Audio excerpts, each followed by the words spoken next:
All right. So on this episode of Empowering Her, I have special guest Christine Rogers. Christine, thank you so much for coming on here to share your wisdom, your knowledge, and your experience. Thank you for having me, Joshua. I'm excited to be here. Good. So let's talk about what role you currently have and Mhm. then kind of your backstory that led you to where you're at. Sure. So currently, I am the president and COO of Aspireship. That's kind of a fancy title, but what it basically means is I execute and run the business as far as the machine. So making sure that all the inputs, the outputs, the go-to-market strategy. I don't run product and tech, so that's really where, for me and for our company, that's where the difference is. And I know people have asked that before, so that's for us the distinguishing difference. And Corey is the CEO, and he basically takes care of, investors and different ways that the business is running as a whole. So a lot of people ask me questions around that and like, what's the difference? And that's how we do it. That's how we kind of divvy up the work there. Um, how I got here, a really non-linear path all over the place.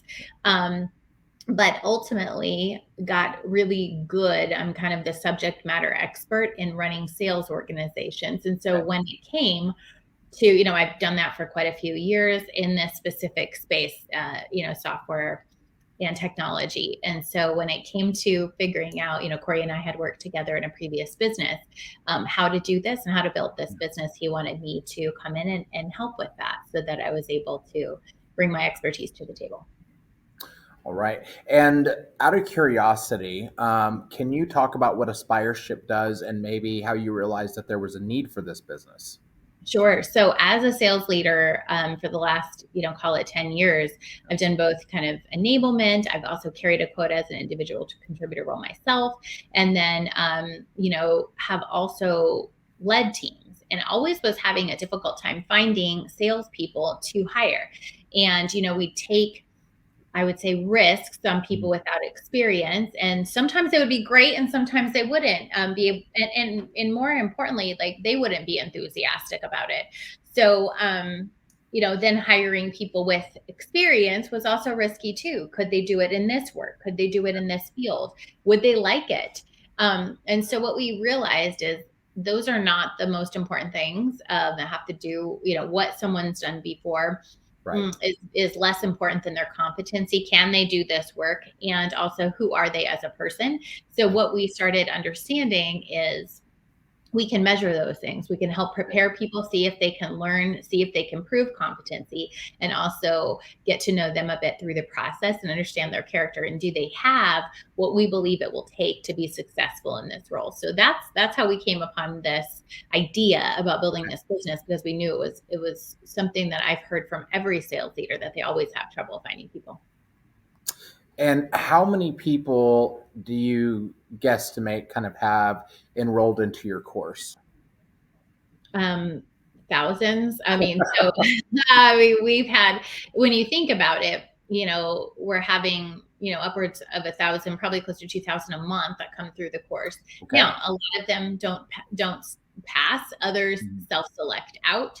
So we offer this course for free so that if you're taking the coursework, you are compelled to finish if this is something that you want to do and you want help on the other side getting a job. So we introduce people to companies that are looking to hire.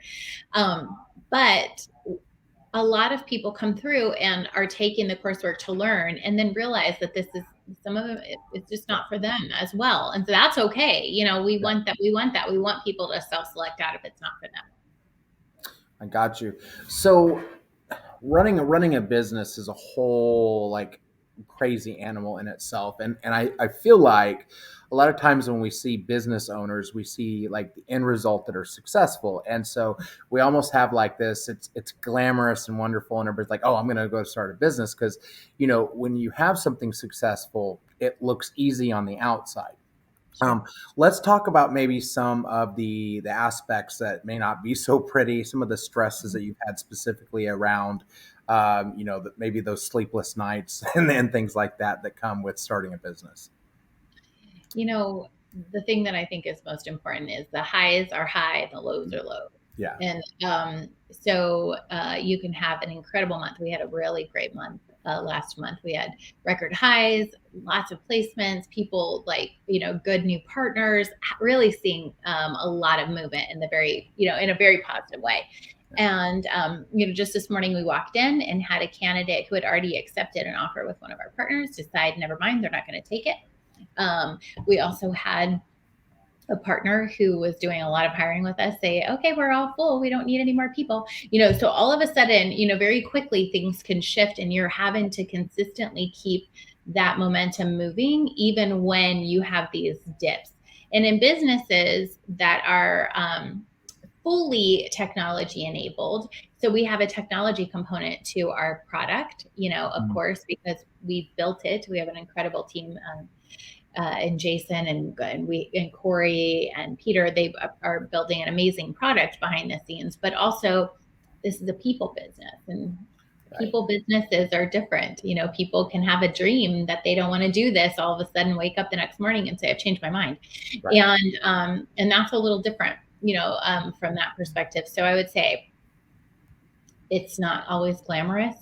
There are very real business outcomes that can be problematic. Mm-hmm. I mean, you're always looking at, are we making enough money? Can we keep, where's the balance between growth and moving and, those different things, and burn, or how are those things going to be managed? Do you take an opportunistic hire and hire that person, even though you may not be ready quite yet for that role? I mean, these are all really important things that cause some real, trepidation, and you have to be decisive and be able to make hard decisions despite the highs and the lows. And when was Aspireship founded? October of 2019. Okay. So, yeah. And it seems like you guys have been growing and growing like crazy. So here's just out of like kind of a curiosity question, because you can have investors and so for your business, which is a people business, how did you get funding for your business? Yeah, so we did take a pre-seed round, and because Corey had already been a first-time founder, it was not hard for him to get funding based on this idea. So we did have that. Okay, and is this your first business that you've started? So as far as from, baby idea moving forward, yes. Yeah, absolutely. I was a business owner, but I had bought into a business prior. So yeah, from, kind of seedling and building and creating curriculum and deciding like, okay, now what do we have? Those different things. This was absolutely my first time at doing that. Okay. So if you wouldn't mind kind of starting at high school and kind of take us through kind of everybody. Yeah, that's what I like. Oh, that seems so long ago, but kind of take us through your journey of kind of what your career path looked like leading up to where you're at now. Sure. So I've kind of always been in sales, not necessarily that was not necessarily my thought. In fact, when I went to college, I was like, I probably want to go to law school, but, and didn't. Like once I got in, I was like, oh, this is not like, once I got into, my bachelor's, I was like, I don't think I want to do that. And so by default, I kind of was I had worked for an insurance company, a district manager's office, doing that. And so pretty quickly just started realizing I was pretty well suited for that. So once I finished college, worked there full time, started selling some insurance, started training new agents, doing different things like that. And that progressed into where I actually was shopping for my kid. At the time, he was like 2.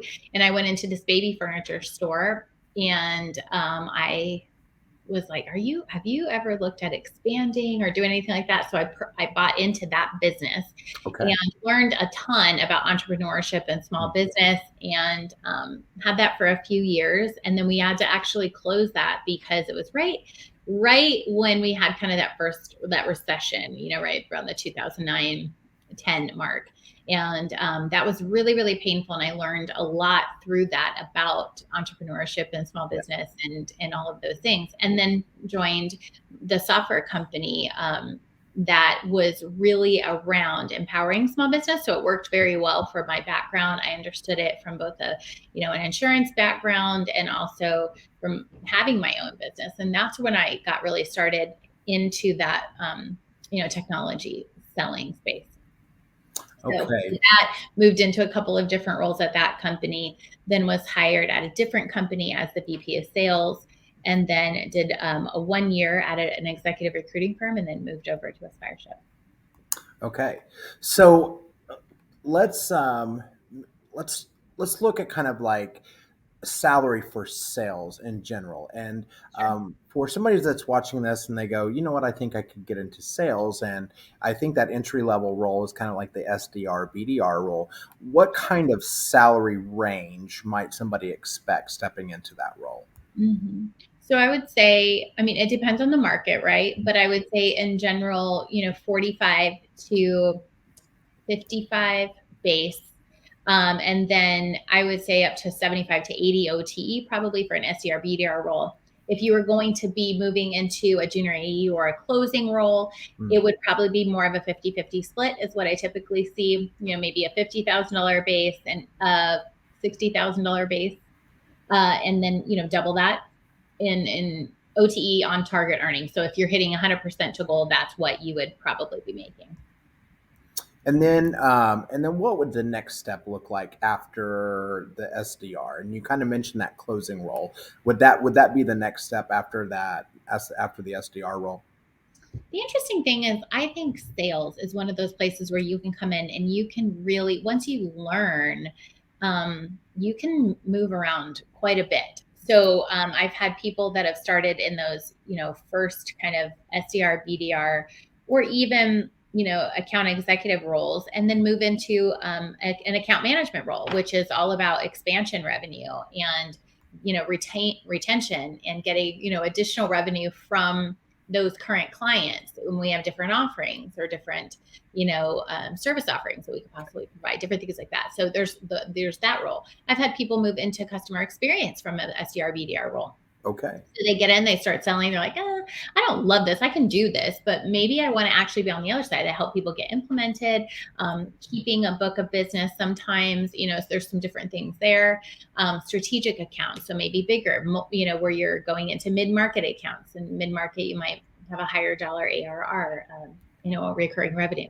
And you might also then have multiple of the same accounts. So maybe you have like a brand that has, quite a few different, different locations and different things like that. And then you're doing something different for those people. You're providing a different type of level of service. So I've seen people move into all different types of roles within the company once they get in and really dive in and understand both their customer very, very well, the process of how we make money, how, really SaaS selling is about getting and keeping great customers. So if you really do come in and go full force into that and are doing well in that, you can really write your ticket on where you want to go. Most people, though, like the money that they make in selling. They like some of the flexibility that comes from that type of a role. And then, they continue to move up the ladder, move up the chain. Certainly can move into management, different things like that. Well, and it seems like sales is one of those roles where there's a lot of remote, especially after the last couple of years has hit, and there's so many areas, whether it's products or it's software, it's data, that so you can kind of move to anything, something that interests you. You can find a way to sell it. I think that's right. Yeah, you need to understand. And I would say in those early days when you're trying to get into something new, you're trying to get into maybe being the first time in a selling role, I think it matters less what you're selling. What you're trying to learn is, do I love this? Am I well suited for this? Can I take a process and create it here and make it work for me? How does this feel? And a lot of times I'll get people, it's like, oh, I'm not really passionate about that. And I'm like, you really don't have to be. What it needs to be is a good product. You need to understand what it does. You need to know how to articulate that. You need to be interested in the customers that you're serving. But as you're perfecting this craft, you don't have to be super passionate about it to learn. You can continue learning, and it's really amazing. And some people in the flashiest, sexiest, coolest brands won't learn the most. Sometimes it will be through an organization or a company that might seem a little dull, but you will have a great opportunity to learn, develop practice without with a safety net. I mean, there's a lot that comes with that, is being able to say like, try to write my own sequence. Do you care if I try to write this? Versus like a big company that's like, don't touch the sequences, so like you get to practice some things in a way that's unique. And I think that sometimes people miss that because they get really focused on other things that are not as important. Yeah, I remember I had a conversation with Tom Slocum one time about because there is this company that they have put out this really cool product, and I was like, oh my god, this is and it's a literacy product, and as a literacy and writing teacher, like I was Sure. like, this is like, because it was something that I would use in the classroom, so Sure. I found myself very very passionate about, oh my god, this is the coolest thing ever. And so I asked Tom, I said, how do you find things that you're passionate about selling? And he goes, honestly, he goes, I find my passion when others are successful. He goes, I don't necessarily have to love the product myself, but when other people, it helps their business and they're successful, that's where I find my passion, is helping other people be successful. I think that's right. Yep, for sure. So for somebody that wanted to get into upper management, there are some roles that really kind of require, they not require, but they would like you to have a college degree. Mhm. So to get into those upper level sales roles, would you have to have a degree, or is that kind of negotiable? No, you don't have to have a good Okay. degree. Some of the best people in both individual contributors and managers, I mean, don't. So for sure, you don't have to have a degree. Okay. Awesome. Appreciate Mhm. that. And then, what kind of people usually thrive in sales, that they enjoy it and they kind of climb up the ladder and they stick with it, versus going, it's not really for me? I would say naturally curious people. So the like if you're at a table with a whole bunch of individuals, the person that can kind of keep a conversation going or ask the follow-up questions. It's like, the person that's sitting there and somebody is just like, I've just had a headache all day. I don't know why. And it's like the person that's like, well, did you eat?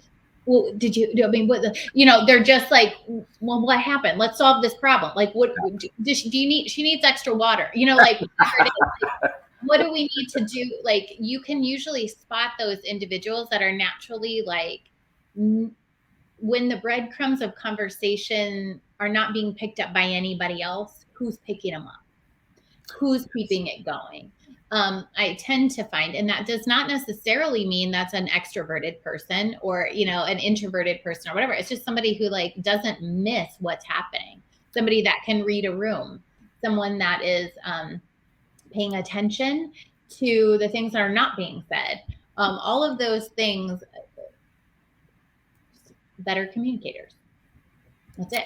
Okay. And that takes on, when people say like, I'm not doing really well, I'm not this, I'm like, you need to work on your communication. You need to be a better communicator. That also doesn't mean more talking. A lot of times it means more listening. It means better questions. It means being curious. It means tap into that. Stop messing with your phone or any other thing and focus on what you're doing. Be present in it. And if you're not actually interested, you need to be interested. If for nothing else, assume that like you're on the call for the next 30 minutes with this person. You're trying to learn about what they need, what they do. It might not be now, but stop playing the short game and look long term. What am I trying to do here? What is the point of this conversation? I don't know. I think those are some of the things that it was a little off the cuff and probably not like the list of characteristics and qualities, but those are the things that I enjoy and have noticed that people that do this well, they just do that well. Well, and I think that's a really important point that you brought up, because I think a lot of people are afraid of sales. There's a lot of transitioning teachers, there's a lot of career changers. There's a lot of students that are coming out of high school and college, and I think we tend to think of sales more. Our exposure to sales is like real estate, where you have and I've done real estate, so nobody get mad at me that's Yeah. watching this. But you walk into a house and they're like, "Hey, how you doing? Let me show you around. Let me, what can I, and so it's this constant like barrage. Or you go to a car dealership and it's a constant barrage from the salesman. And Mhm. so I like the way that you are talking about the sales role, because you're talking about listening more and asking questions, and letting the prospects kind of lead that conversation. Sure. I mean that's the whole point. We can't convince anybody. Like you're not going to convince somebody that has a working vehicle who doesn't have a ton of money and it isn't just looking for something flashy to buy a new car. Right. There's got to be a problem with their current way of transportation. There's got to be something going on. So I guess I look at it and think to myself, what are the things I need to know to even figure out if this is going to be a conversation, an actual sales conversation? Like I need to know that first. Well, I like that. So you're not trying to convince everybody to buy your product. No, not at all. No, Okay, that's no. awesome. Let's talk mentorship for a minute, because I know Aspireship, and it's a wonderful program that's helping a ton of people. But in your life, what has been your experience with mentorship, and how important do you feel that mentors are? Mm. I think that it's really important to have people in your life that give you guidance and counsel. I think sometimes people get hung up on what is a mentor and what does it mean, and I have one or I don't have one. I think about the people who have given me wise counsel over the years, and they've been unlikely sometimes. I mean, I actually have had executive coaches that I paid and and had them give me real feedback, homework, different things that we're trying to do to level up certain types of skill sets that I wanted to get better at. However, some of the best mentors have been friends who have told me, I call it like holding up the gentle mirror. Like, did you know? I'm not sure if you've ever seen this in yourself before. There is something here that maybe this, you're, I kind of have this analogy that like when you're learning something, like the first time you're gonna like stub your toe on the coffee table. The next time you're like gonna bang your knee. The next time you're gonna bang the shit out of your shin and you're gonna fall over, and like pretty soon you're gonna break your back. Like it's your lesson to learn. And I think that sometimes great people in your life that are giving you wise counsel can help you when you've just banged your shin. Like, hey, have you noticed that this continues to come up for you over and over and over? And that just might be interesting to take a look at. And I think that sometimes we miss that, like those are the breakfasts that you have with your friend where you're dishing about your frustration with your boss, and it's the third boss you've had the same argument with, a friend that says like, hey, I feel like we had this conversation before. And not just rah-rahing and being a person that stands for you, because I'm going to stand for you as your friend no matter what, and I'm going to always Right. be like such a jerk. Also, is there something there that you need to help people take a look at? And I think sometimes getting less caught up about the term mentor and also saying like these are people that are giving me their heartbeats.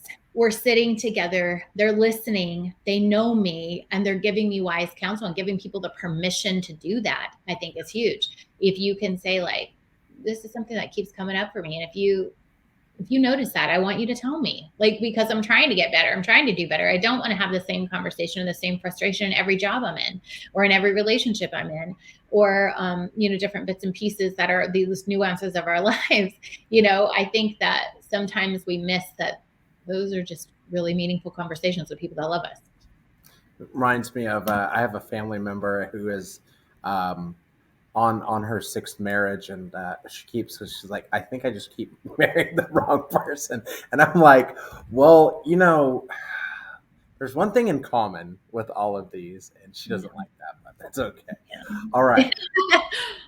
So I'm sorry, I just made me think of that where you mentioned that, like, having the same boss, having different bosses and keep having, complaining about them. But all right. So I have a last question for you, but I think it's a very, very important one. Yeah. And it's no, and your answer doesn't have to be related to like career or education or anything like that. Okay. Knowing what you know now, what is Mhm. one piece of advice you would give to yourself back in like middle school or high school? I think that I am a people pleaser. I've always been a people pleaser. And I remember hearing people say, throughout the years, like, it's okay. You don't have to worry about pleasing everybody and all of those things. But as like a high achiever, a person who just I didn't get in a lot of trouble. I played by the rules, and that served me well. Mm-hmm. And all of those things. And so I had this notion in my mind that if I don't live just this way, if I'm not just this person, even with my parents, they'd be like, I'd get in trouble and then I'd have a bad attitude about it. And they would be like, if you don't change your attitude in like 2 minutes, you're going to be in bigger trouble. So it taught me to like put on a happy face, not actually solve what's really going on, and just please people. And I think that understanding that who I am is it going to be okay, and it's not going to be for everyone, and that's also okay. And I think having that perspective would have helped me quite a bit to be able to lean more into my own instincts, my own growth journey, my learning, my development, where I could be very strong in my perspectives and loose in some of my opinions, and also knowing that even doing all of those things, I'm not going to get 100% likability. I'm not going to get 100% NPS score every time. And I think that those things are, I think I wish I would have really honed in on that earlier. Yeah, my daughter was really, if she was a very popular kid in high school, and so it bugged her whenever somebody didn't like her, right? And so she came home just like distraught one day, and I was like, "What's wrong, honey?" And she's like, "Well, this one girl at school doesn't like me." So I followed her around asking her why she didn't like me over and over again, and I was like, "Well, that might be why." Yeah, totally. Yeah. I mean, it just, not everybody's going to like you no matter what. Well, awesome. And I think that's great advice, especially at the age that my students are, because they, sometimes somebody not liking them can seem like the end of the world. It's traumatic. It's true. Yep. Yeah. That's true. All right. Well, Christine, thank you so much. I really appreciate your time, and yeah, I just can't thank you enough for just sharing all this with me and the students. And um, there's just so much information that's amazing. Well, good. I hope I can be helpful. And if there's anything else I could do, let me know. Okay, will do. You have a great day. Bye.